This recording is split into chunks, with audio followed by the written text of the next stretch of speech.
En fait, comme annonce, on a juste que le pasteur Lionel est en déplacement. Et on bénit le Seigneur pour le pasteur.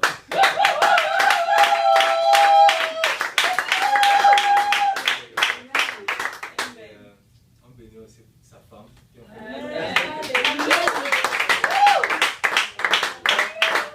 On est content de voir Tonia. Amen.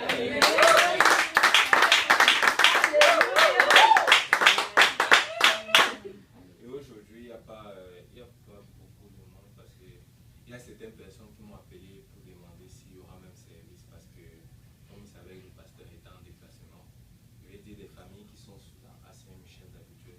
Et j'ai dit, ouais, qu'ils sont en train d'arriver.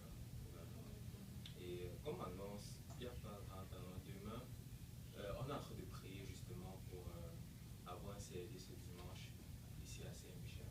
On peut se laisser en prière. Si on veut avoir un service le matin de 10h à midi. Et on est en train de mettre ça en prière. Ici, là, ce n'est pas disponible le matin parce qu'ils ont il y a un groupe d'amis qui vont faire des cours ici. Fait que la salle est à quelqu'un d'autre. Mais le Seigneur est grand. Amen. Et sinon, dimanche, le matin de 10h à midi, nous sommes à l'Est, l'église de l'Est. Et ensuite, on s'en va à Saint-Laurent de 1h jusqu'à 4h. Et le soir, il y a le service bilingue. Et le lundi, il y a études bibliques à l'Est et à Saint-Laurent. Le mardi, généralement, on se retrouve ici au stationnement et aussi là en bas pour l'évangélisation. Et sinon, comme annonce de Saint-Michel, on se retrouve également les samedis, comme d'habitude, pour l'étude biblique. Et on va donc prendre les offrandes. Je veux prier pour les offrandes. Prions alors. Merci Père éternel pour ton amour, pour ta bonté. Merci encore pour cette grâce et ce privilège que tu as dans ta maison, papa. Seigneur, nous voulons, papa, t'honorer avec nos offrandes. Bénis ces offrandes afin qu'ils permettent à l'avancement de ton œuvre, partout à travers Montréal, Seigneur. Aide-nous à donner généralement, généreusement, papa, de bon cœur, Seigneur. Car là où est notre trésor, c'est là où est notre cœur, papa. Nous voulons que notre cœur soit dans ta maison, Père. Alors, papa, aide-nous à donner avec joie, avec amour, papa. Et que ces offrandes, Père éternel, sauvent encore des âmes. C'est avec l'action de grâce que nous avons ici. Au nom de Jésus. Amen. Il y a des enveloppes aussi.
Alléluia. Je ne sais pas pour vous, mais moi je suis béni d'être ici. Amen. Je trouve ça juste extraordinaire. Et c'est juste magnifique. Je ne sais pas, j'ai l'impression que ça a même encore grandi. C'est la dernière fois que je suis venu, je crois que les sièges étaient de l'autre côté. Je pense que la table était de l'autre côté. Et vous l'avez mis comme ça, c'est une très bonne formule. Je veux vous dire, Ça, c'est vraiment l'esprit du Saint-Esprit, je le crois. Parce que quand les gens viennent, le pasteur les voit. Amen. C'est bon souvent quand le pasteur les voit entrer. Amen. Vous allez comprendre cela avec le temps, quand vous allez fondre le pasteur. Quand les gens viennent, c'est bon que le pasteur les voit. Amen. Et c'est juste extraordinaire d'être ici. Je bénis le Seigneur pour le pasteur Lionel qui m'a demandé d'être là. Amen.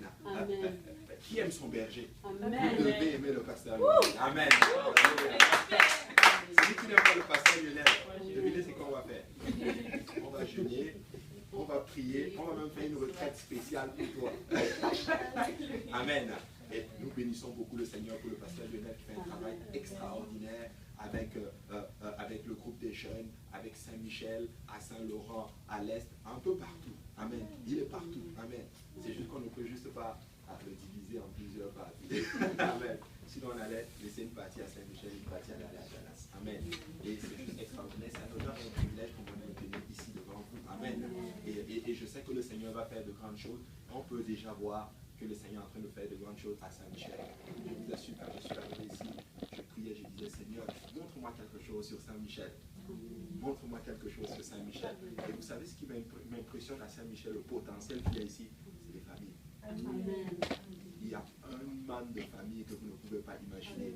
Et vous savez, le Seigneur va accomplir son œuvre. Et le Seigneur, pour faire cela, a besoin de bras, a besoin de beaucoup de soutien. Vous savez, Dieu va établir un homme et le Seigneur va mettre du soutien pour ces hommes-là. Et moi, je crois que le Seigneur vous a choisi pour le soutenir. Amen. Il faut le soutenir d'un cœur sincère, avec beaucoup d'amour. Et prier et aidez-le à avoir les mains en l'air. J'aime beaucoup l'histoire de Moïse, Aaron et j'oublie, ça va revenir. Il y en avait un troisième, j'ai oublié son nom. Et Hur, exactement. Aaron, Moïse était sur la montagne, n'est-ce pas? Et la Bible nous enseigne que quand Moïse avait les mains en l'air, Josué qui était dans la vallée gagnait la victoire. Amen. Mais ce qui est extraordinaire, c'est qu'Aaron et Hur se sont mis en accord pour lever les mains de Moïse parce qu'il était fatigué des fois. Donc des fois, nous devons nous mettre en accord pour lever les mains de l'homme de Dieu pour que nous puissions avoir la victoire. Amen. Et ça, c'est extraordinaire. Donc, je suis partagé un peu au niveau de l'enseignement. Je demande beaucoup la face du Seigneur, mais je suis très perturbé. Je suis partagé entre deux choses. Alléluia. Mais, je sais que vous connaissez ces choses. Amen. Vous connaissez ces choses, mais vraiment, je suis vraiment partagé. Mais nous allons encore prier. Amen. Parce qu'il y a plein de choses qui confirment le message, mais nous allons prier pour que le Seigneur donne une direction. Amen. Amen. Donc nous allons prier, éternel Dieu de gloire, Papa, nous te rendons grâce et nous bénissons ton Saint-Nom aujourd'hui. Nous te prions de nous aider, Père éternel, à atteindre, Seigneur, ta volonté. Seigneur, nous voulons être dans ton Saint-Esprit. Seigneur, je te prie de parler à chacun de tes enfants aujourd'hui. Que tous ceux-là qui sont en route, en train de venir à l'église, Seigneur Jésus, qu'ils arrivent en paix et en santé, et cela dans le nom de Jésus-Christ, Papa. Élève-toi et glorifie ton nom, Seigneur, aujourd'hui au milieu de nous, Seigneur. Nous ne faillirons pas te donner tout honneur et toute ta gloire. Et c'est dans le nom de Jésus-Christ que nous avons prié. Amen. Alléluia. Donc, depuis, quand on m'a demandé d'enseigner, j'étais partagé à un sujet. Amen. C'est un thème que j'ai déjà enseigné à l'Est. Et quand je suis arrivé ici, ce matin, j'ai préparé un message, un court message. Et quand je suis arrivé, je priais, je disais, Seigneur, dans les chants, il faut que tu me donnes un signe, parce que là, je suis partagé entre les deux. Et vous avez commencé à chanter, il est fidèle. Et le thème du message, c'est la fidélité. Alléluia. Donc nous allons étudier aujourd'hui la fidélité. Amen. Qui aime la fidélité? Alléluia. Si quelqu'un peut me donner, c'est quoi la définition de la fidélité? Sentez-vous à libre, c'est vraiment très interactif. Alors on va interagir entre nous aujourd'hui. C'est quoi la fidélité selon vous? Quelque chose que tu fais selon les normes établies. À chaque fois. Amen. Amen. C'est bon, c'est très bon, maman. Quelqu'un d'autre? Oui, ça peut bien. Quand tu donnes ta parole, que tu tiens ta parole. Amen. C'est vrai. Quand tu donnes ta parole et que tu la tiens, tu es fidèle. C'est vrai. Quelqu'un d'autre? Oui, c'est sœur Alinda. C'est quelque chose que tu fais avec constance malgré ce que tu demandes. Amen.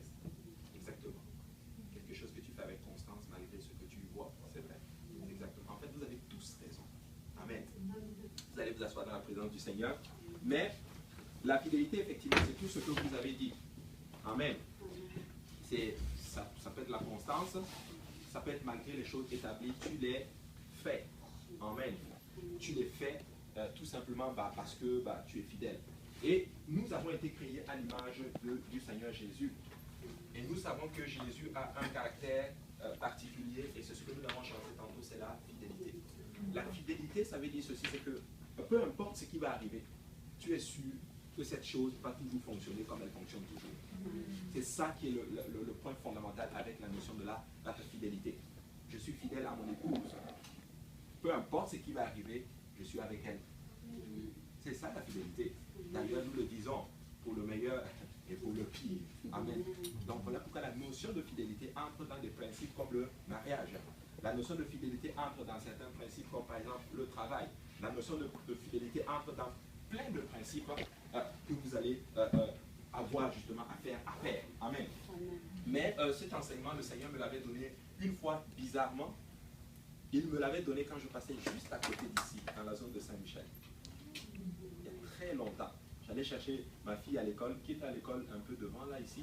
Et je passais dans la zone et on m'avait demandé d'enseigner à l'est. Le Seigneur m'avait donné le message pas très très loin d'ici. Amen. Très extraordinaire. Et j'ai commencé à étudier. Et quand j'ai étudié cela, je me suis rendu compte que je n'étais pas fidèle. Quand j'ai étudié le thème en long et en large de la fidélité, je me suis vraiment rendu compte que je n'étais pas quelqu'un de fidèle. Mais nous allons nous demander l'aide du Seigneur. Maintenant, quand vous rentrez et que vous étudiez vraiment le thème de la fidélité, vous allez vous rendre compte qu'il y a certains synonymes de la fidélité qu'on appelle l'allégeance. Quelqu'un de fidèle va donner de l'allégeance à une autorité bien précise. Regardez ce que ça veut dire, ce que dit l'allégeance. L'allégeance, c'est l'obligation de fidélité et d'obéissance qui incombe à une personne envers la nation à laquelle elle appartient et le souverain dont elle est sujette. Donc, quelqu'un qui est fidèle va faire de l'allégeance à une nation ou au souverain qui a été établi à cette nation. Amen. Donc, si je dis par exemple que je suis fidèle au Canada, qu'est-ce que ça veut dire? Ça veut dire que je fais allégeance soit au Premier ministre ou à la reine d'Angleterre. Je lui fais allégeance. En d'autres termes, je reconnais son autorité. Je reconnais qu'il a été placé là. Je reconnais en d'autres termes que c'est lui qu'on a choisi. Et je fonctionne selon ses directives. En d'autres termes, quelqu'un de fidèle va toujours donner l'allégeance à une autorité bien précise. Amen. Quelqu'un qui est fidèle à son pays va faire allégeance à son pays. Mais nous sommes des enfants de Dieu. Nous sommes les enfants de Jésus-Christ. En d'autres termes, notre autorité, c'est le Seigneur Jésus-Christ. Nous faisons allégeance au Seigneur Jésus-Christ. Et la nation à laquelle nous appartenons, c'est l'Église. Nous faisons allégeance à l'Église. Nous sommes fidèles au corps du Christ. Nous devons donner allégeance à cette organisation, si je peux le dire ainsi. Parce que cette organisation qui est née, le Seigneur l'a établie pour, en d'autres termes, impacter les gens qui sont autour de nous. Mais si tu ne fais pas allégeance à l'autorité qui est en place, tu ne pourras jamais impacter les gens qui sont autour de toi. C'est impossible. Amen. Écoutez, dans le royaume de Dieu, on monte en bas et on descend en haut. Amen. C'est vraiment très, très, très important. Et vous savez quoi? S'il y a un problème que vous allez voir aujourd'hui très, très profondément dans la maison du Seigneur, c'est le problème d'allégeance. Amen. Ça, c'est vraiment le problème le fondamental. Et une fois, je parlais avec le pasteur Tausi, nous racontait un peu au début de leur ministère. Au début de leur ministère, la difficulté, je vais vous dire, c'était quoi? C'était la soumission. Parce que les gens n'avaient pas encore fait allégeance à l'autorité qui venait d'être mise en place, en d'autres termes. Ils ne reconnaissaient pas cette autorité. Donc ça fait qu'il y a eu beaucoup de difficultés, mais avec beaucoup de persévérance, nous arrivons. Ainsi, pour une œuvre qui commence à naître, le Seigneur a besoin de gens qui vont faire allégeance à l'autorité qui va mettre en place. L'œuvre ne va jamais avancer sans qu'il y ait allégeance. Quand vous rentrez dans les Écritures, quand David a été oint roi, la Bible nous enseigne que les gens sont venus et ils ont fait allégeance à David. En d'autres termes, ils sont venus et ils se sont mis pratiquement prosternés et disent: je reconnais que c'est toi que Dieu a choisi. Allez même beaucoup plus loin. Qui était le chef d'état-major de Saül? C'est Abner.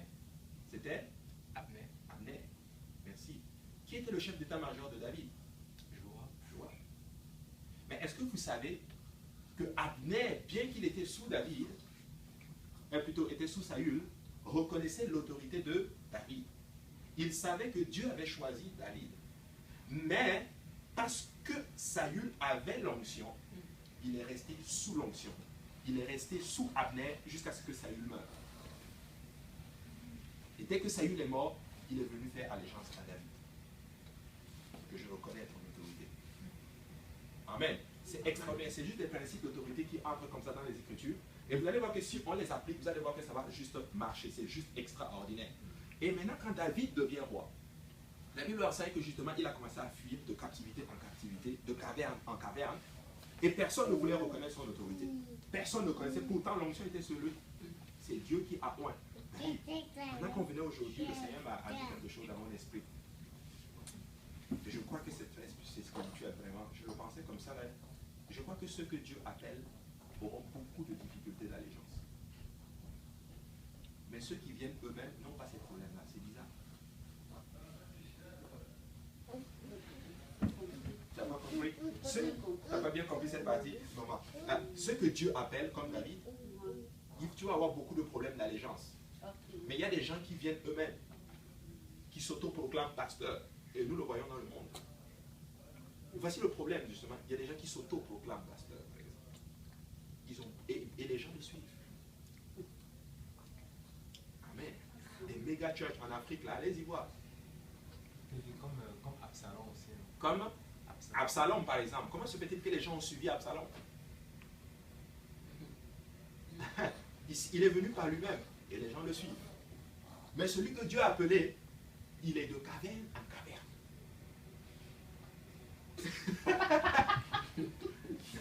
C'est fou, hein? Alléluia. Mais pourquoi? Parce que le peuple n'était pas spirituel.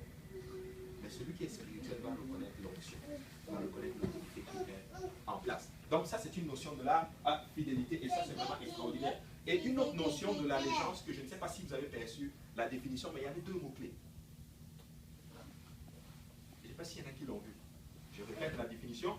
Obligation de fidélité et d'obéissance qui incombe à une personne envers la nation à laquelle elle appartient et le souverain dont elle est sujette. Deux mots-clés. C'est obéissance, mais l'autre mot c'est fidélité. Fidélité, mais il y a un autre mot-clé. Sujet, mais il y a un autre mot-clé. Obligation d'obéissance. Ça veut dire que tu es obligé d'obéir. En d'autres termes, je suis obligé d'obéir à mon pasteur.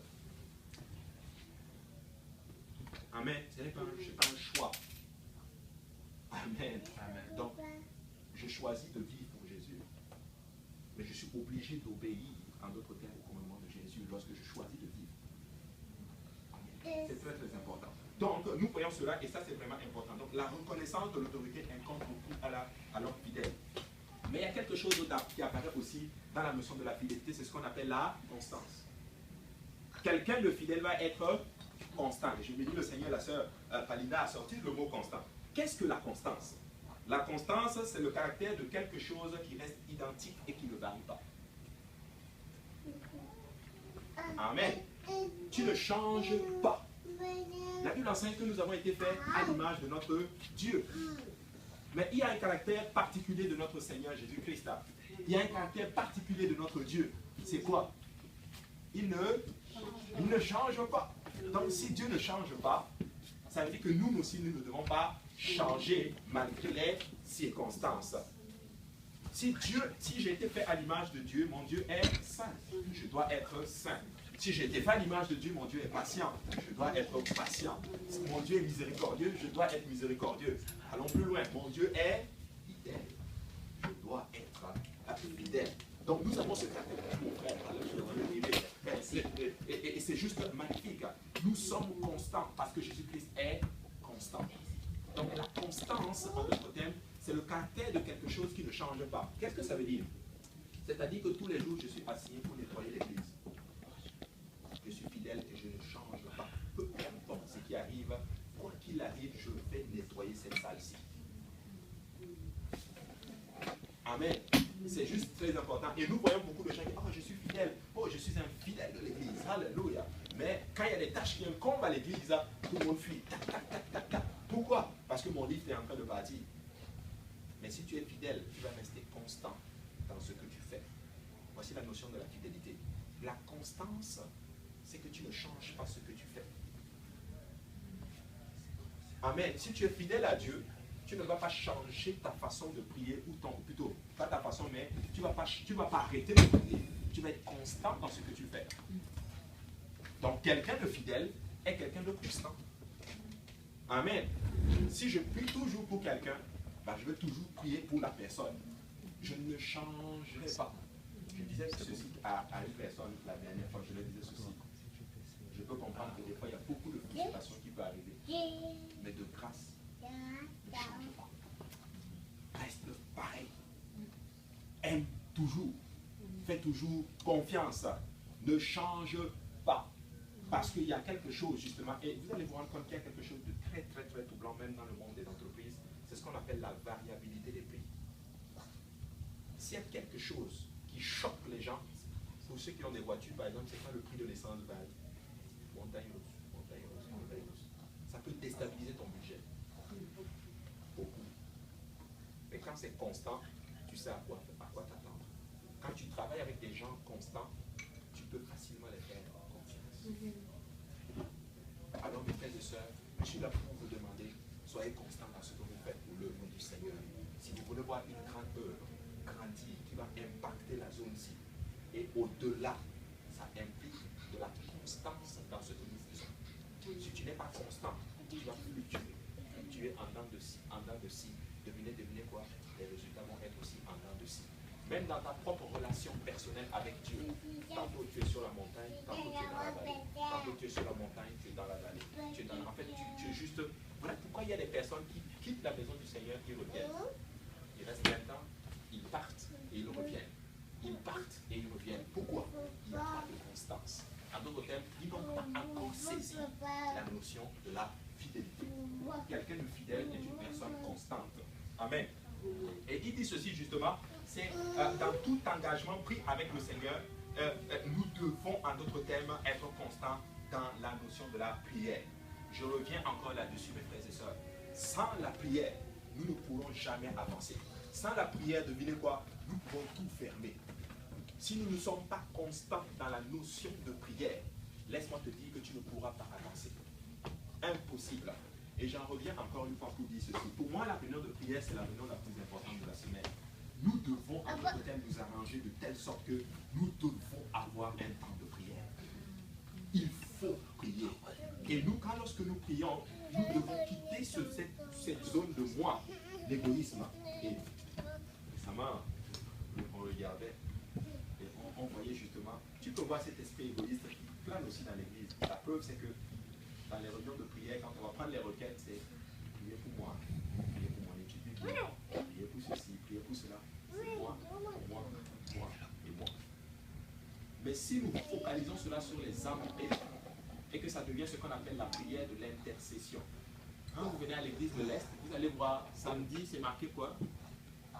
Prière et intercession. Donc, intercession. Donc, nous intercédons pourquoi? Pour les âmes perdues. En d'autres termes, nous devons mettre nos besoins de côté. Amen. Et fixer les besoins sur les âmes perdues. Parce que notre but, ce sont les âmes. Amen. Donc nous devons focaliser cela dans la notion de la prière et nous devons être très, très, très constants là-dessus. Il faut t'arranger afin que ton temps de prière ne soit pas déstabilisé par quelconque, par quoi que ce soit. Ne me prenez pas à travers, s'il vous plaît. Mais je n'attaque pas les chillings. Je ne suis pas en train d'attaquer les chillings. Mais je veux dire, faites attention. Si tu sais que ton temps de prière, c'est par exemple à 6 h du matin. Amen. C'est juste un exemple. Si tu sais que ton temps de prière, c'est à 6 h du matin, pourquoi aller chiller jusqu'à 4 h du matin? À quel moment tu vas dormir pour te lever, être en forme pour intercéder pour Saint-Michel? Amen. N'est-ce pas? Je crois que c'est juste logique. Je ne dis pas qu'il ne faut pas le faire. La Bible dit, justement, l'apôtre Pierre est en train de dire ceci, soyez sages pour vaquer à la prière. La sagesse implique que, écoute mon ami, tu as des objectifs et un but bien précis. Tu as une certaine consécration qui fait que tu ne peux pas fonctionner comme tout le monde. Amen. Mais oui, tu ne peux juste pas fonctionner comme tout le monde. En d'autres termes, tu t'arranges pour avoir ton temps de consécration, pour être capable d'intercéder, pour être capable d'être rempli toi-même de l'esprit, surtout si tu ministres. En passant, les ministres, ce n'est pas seulement les pasteurs. Vous êtes des ministres, en d'autres termes, de la réconciliation. Tu ministres à une âme. Il y en a qui enseignent des études bibliques. Il y en a qui témoignent à des gens. Il faut que tu sois tout le temps rempli du Saint-Esprit. Et ça vient par la prière, mes frères et sœurs. Nous devons être constants là-dessus. La fidélité implique cela. Être constant dans ce que tu fais. Si tu lis la parole du Seigneur tout le temps, je suis en train aussi de me prêcher, il faut être constant là-dedans. Moi, je crois qu'il faut étudier la parole du Seigneur comme un livre que tu étudies à l'école. Amen. C'est vraiment très, très, très important. Donc, la fidélité implique la constance. Regardez dans 2 Timothée chapitre 3, verset 10, la Bible déclare ceci. Paul est en train de parler à Timothée. Il leur dit, pour toi, tu as suivi de près mon enseignement, ma conduite, ma résolution, ma foi, ma douceur, ma charité et ma constance. Ça, c'est l'apôtre Paul qui est en train de parler à Timothée. Je répète, donc 2 Timothée chapitre 3, à partir du verset 10, il dit, pour toi, tu as suivi de près mon enseignement, ma conduite, mes résolutions, ma foi, ma douceur, ma charité et aussi quoi? Ma constance. Ma constance. En d'autres termes, Timothée, tu sais que je suis constant dans tout ce que je fais. Peu importe ce qui arrive, je ne change pas. Peu importe ce qui va arriver, je ne change pas. Même si quelqu'un m'offense, je vais quand même venir à cette église-ci. Je suis constant. Amen. Amen. Même si, écoutez, je vais vous dire ce que moi je crois. Et celui qui n'est pas d'accord avec moi, il peut me dire, je ne suis pas d'accord avec toi, et c'est correct aussi. Gloire à Dieu. Amen.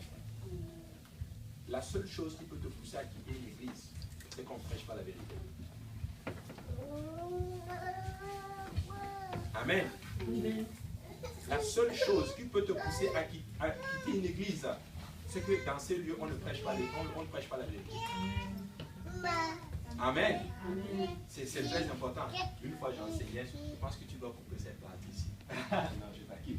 J'enseignais la fraternité, c'est juste par impulsion que c'est sorti, je vous assure. J'enseignais, je disais, moi je ne quitte pas l'église. Le pasteur Kaouzi était là. Je dis, même si papa Kaouzi me dit quitte l'église, moi je ne quitte pas l'église. Mais oui, il faut des fois arriver à dire ceci, pasteur, mon pied est calé ici. Je ne quitte pas, c'est fini. Parce que j'ai décidé d'aller où? Au ciel. Amen. Et des fois, il fallait même dire des fois à l'homme de Dieu, je vais faire tout ce que tu me dis. Même si je n'aime pas ce que tu dis, même si ce que tu me dis, je ne veux pas le faire, je vais le faire quand même. C'est ça ce qu'on appelle la fidélité. Quelqu'un de fidèle en fait allégeance. Et vous allez voir David avec des gens fidèles avec lui. Certes, ce n'était peut-être pas les gens qui l'escomptaient. La Bible enseigne que quand il était point roi, il a commencé à fuir. C'était les gens sans avenir, les endettés, les rejetés de la société. Ce sont ces gens qui se sont mis derrière David. Et c'est des gens qui sont devenus les hommes forts de David. À un point que David va dire ceci à un moment donné, penser, qui est capable d'aller le chercher de l'eau dans le camp des Philistins? Ils se sont tous levés de hommes de Dieu pour aller le chercher pour eux. Amen. Donc la notion de fidélité est très très importante. Ainsi, nous devons être constants dans tout ce que nous faisons. Et l'apôtre Paul avait compris ce problème. Il dit, mes persécutions, mes souffrances. À quelle souffrance n'ai-je pas été exposé à Antioche, à Icône, à Lystre? Quelle persécution n'ai-je pas supporté? Et le Seigneur m'en a délivré de toutes. L'apôtre Paul est en train de dire ceci.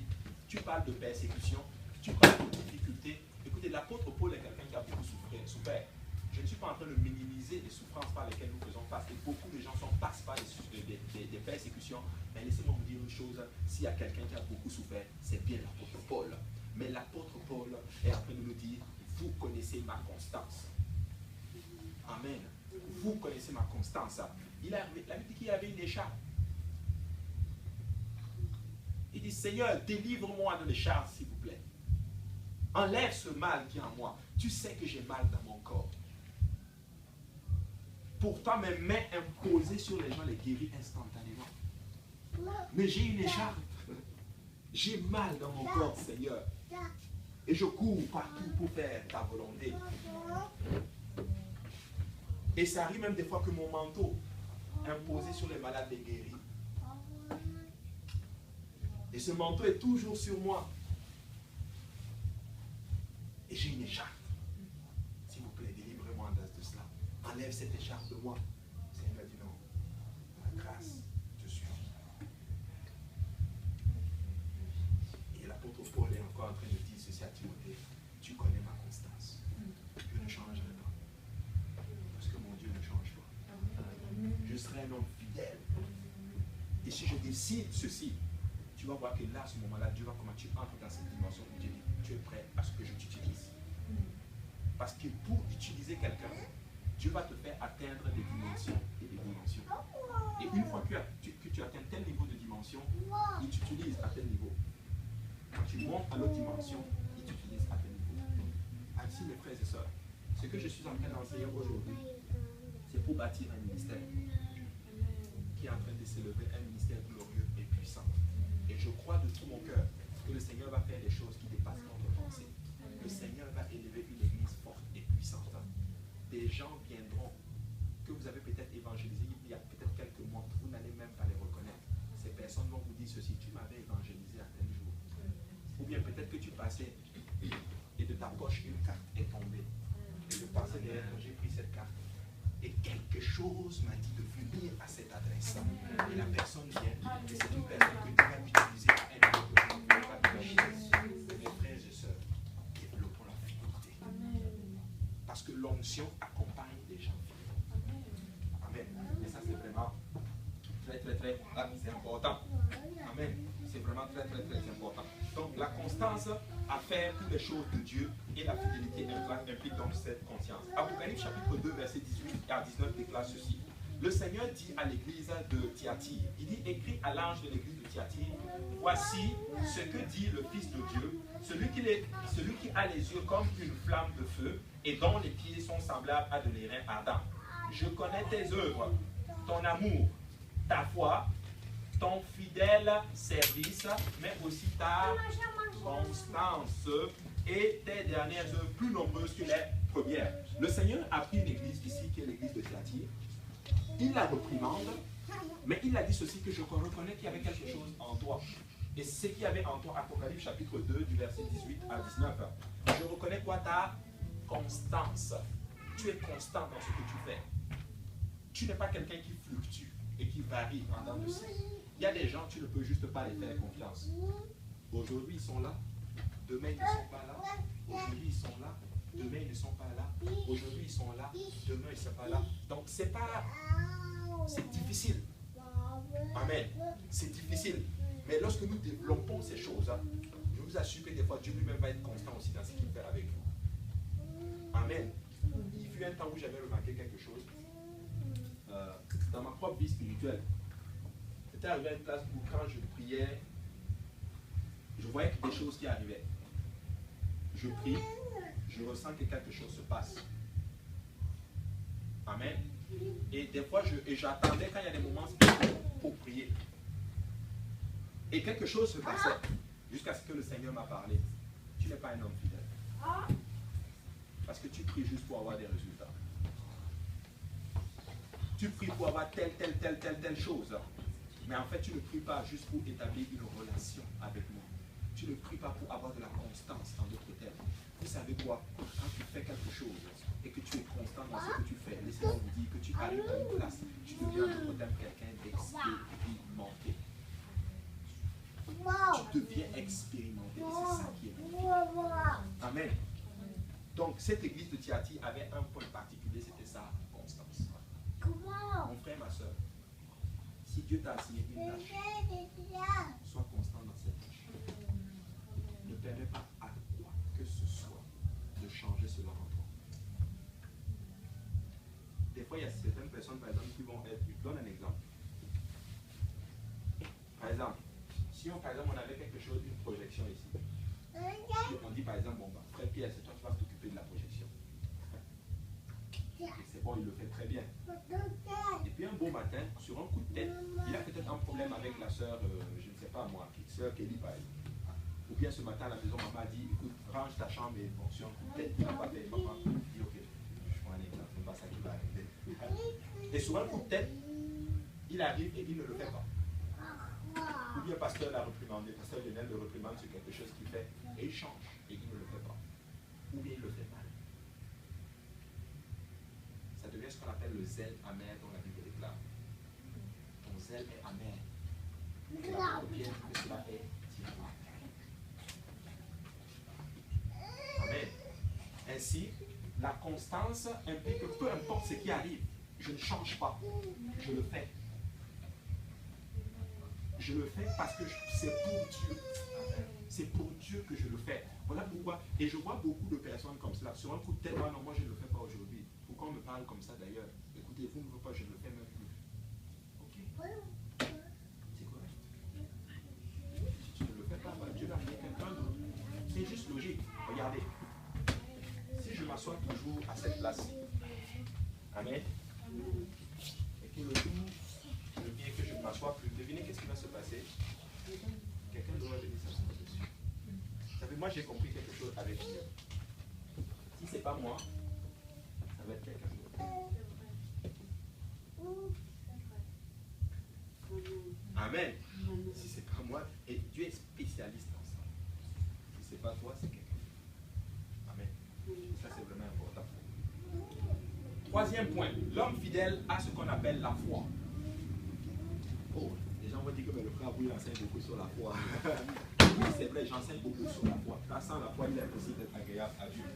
La fidélité va développer ta foi dans le Seigneur. Et si tu es fidèle à quelque chose, je vous assure, quelque chose va se passer. Est-ce qu'il y a des gens qui ont besoin d'accroître leur foi ici? Sois fidèle. Sois fidèle. Ta foi va grossir. Comment? Oui. Je vous donne un exemple. Je suis fidèle à ma femme, n'est-ce pas?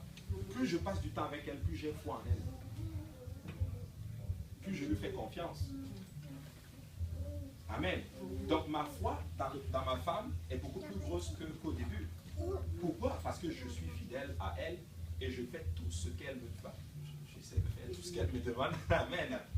Alléluia. C'est ça. C'est juste que c'est vraiment important. Je vous assure, quand tu es fidèle, ta foi va ouvrir. Et quelqu'un de fidèle a la foi. Mais oui. Ça, c'est très, très, très, très important. Voilà pourquoi vous allez voir beaucoup d'églises. Beaucoup d'églises. Ils n'ont pas... C'est qui tu peux sentir qu'il y a comme quelque chose. Il y a un manque de fidélité, même dans ceux-là qui sont impliqués dans le ministère.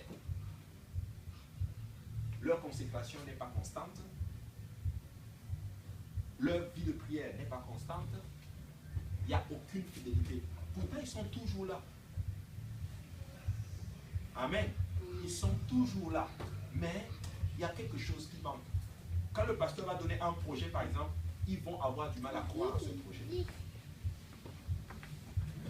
Est-ce que le pasteur, est-ce qu'il a bien évalué même les finances de l'église? On va acheter une nouvelle bâtisse. Est-ce qu'on a déjà fini de payer l'église de l'Est? On n'a pas fini. Mais ça, c'est un projet de millions, là, c'est faramineux. Mais dans quoi il s'engage? Mais si tu es fidèle à l'œuvre du Seigneur, je suis derrière toi, homme de Dieu. On va avoir notre bâtisse. On va l'avoir. Si tu es derrière l'homme de Dieu, nous allons avoir cette chaîne. Nous allons avoir notre service du dimanche. Nous allons avoir une église, une grande église. Et je vais vous aller plus loin. Ça va pas être son service que vous allez avoir. Vous allez avoir un service de matin. Vous allez avoir un service après. Et vous allez avoir un service de 18 h. Amen.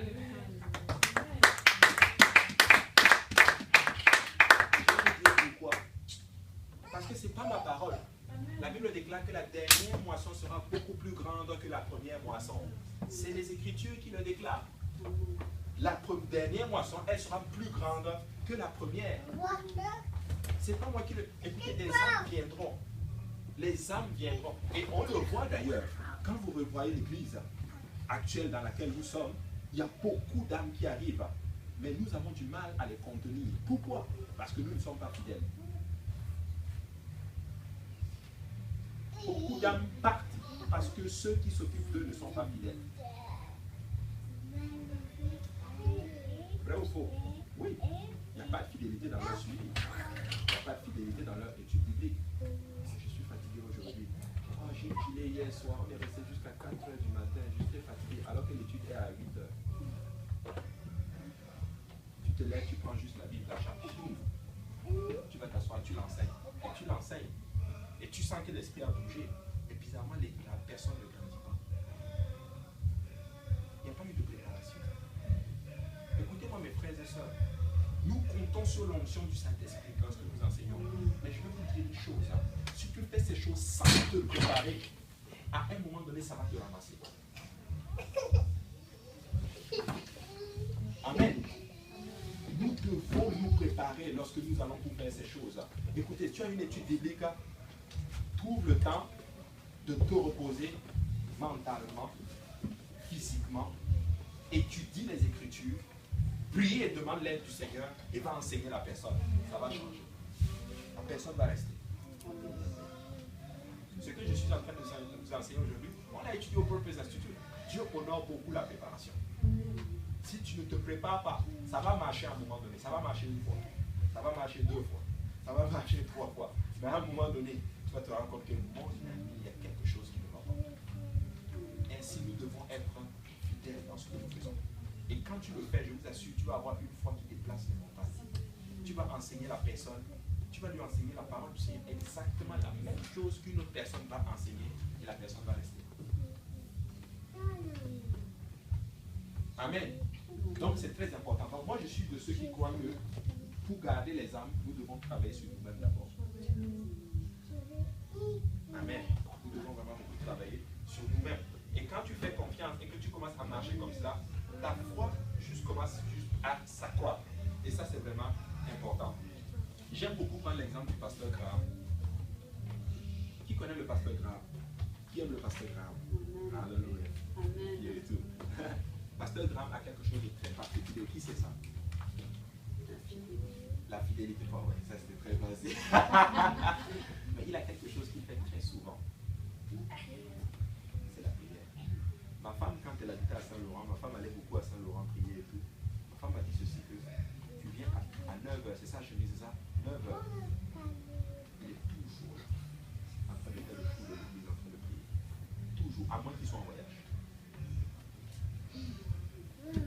C'est une constance à un niveau. Il paraît que quand il était à l'école biblique, un de ses amis lui avait offert une genouillère. Quelque chose pour mettre une genouillère pour mettre sur ses genoux. Parce qu'il était tout le temps en train de prier. Et ma femme m'a dit aussi quelque chose qui m'a beaucoup frappé, c'est que, et quand il prie, c'est Alléluia Jésus, Alléluia Jésus, Alléluia Jésus, Alléluia. C'est toujours Alléluia, Alléluia, Alléluia. La même chose. Mais c'est des hommes qui sont sans cesse. C'est pour ça que c'est très très très important d'être constant dans ce que tu fais. Même si tu ne vois pas le résultat tout de suite et que tu pries les choses d'avance, continue juste à marcher de la chair. C'est ça la qualité d'un homme. Amen. Et ça c'est vraiment très très très important. Donc nous devons beaucoup marcher dans cela. Un homme fidèle est un homme sincère. Oh, la sincérité. Ça là. Je crois qu'on se bat tous avec ça. L'homme fidèle développe ce qu'on appelle la sincérité. Moi je suis de ceux qui le croient. Vous pouvez ne pas être d'accord avec moi et c'est correct. Je crois que la sincérité c'est la pureté de l'âme. La sincérité c'est la pureté de l'âme. Vous savez, Dieu deal beaucoup avec les gens sincères. Moi, hier, c'est quand c'était hier, je pensais à cela. Même si tu es dans le mal, je dis bien, tu es en train de faire quelque chose de mal. Quand tu es sincère dedans, Dieu va te rencontrer. Amen. Le Seigneur va te rencontrer. Pourquoi? J'étais musulman toute ma vie. Et j'étais très sincère là-dedans. Devinez qu'est-ce qui s'est passé? Dieu m'a rencontré au lieu même de ma maison. Il y a des gens qui sont même dans le Seigneur, qui vont faire quelque chose d'une façon sincère, pourtant qui font mal. Et Dieu va transformer ça en bien. Il est le spécialiste en cela. En d'autres termes, je peux vouloir faire quelque chose pour l'œuvre de Dieu, alors que c'est mal, et Dieu transforme ça tout simplement en un bien. Amen. Et certaines personnes vont faire quelque chose qui est dans la volonté du Seigneur, alors qu'ils ne sont pas sincères, et devinez quoi? Ça ne marche pas. Mais oui, c'est ça le principe. Voilà pourquoi des fois dans certaines choses, nous prions, nous demandons certaines choses, mais Dieu regarde la motivation et la sincérité de notre cœur, et Dieu dit non, non, non, je ne peux pas le performer maintenant. Alors que c'est dans la volonté de Dieu. Amen. C'est juste pour logique. Donc mes frères et sœurs, nous devons développer beaucoup la sincérité. La sincérité, c'est quoi? C'est cette capacité, je l'avais noté ici, c'est la qualité d'une personne qui exprime des sentiments réellement éprouvés, qui ne cache pas ses pensées. Je veux juste arriver à une place que ce que tu vois, le sourire que tu vois, c'est ce qui est au fond de moi. Je ne veux pas rire avec toi, alors qu'à l'intérieur de moi, j'ai dit, tu pourrais même mourir là, tu pourrais même quitter de là, c'est pas bon. Je ne t'aime même pas, je te déteste. Ou bien dès que tu tournes là, le dos seulement, je prends je te poignarde dans le dos. Est-ce que vous savez qu'on voit ça dans la maison du Seigneur? Il y a des gens qui se calomnient dans la maison du Seigneur. Il y a des gens qui vont appeler telle personne pour calomnier d'une autre personne. Et pourtant, quand tu vois la personne, oh ma soeur, comment tu vas?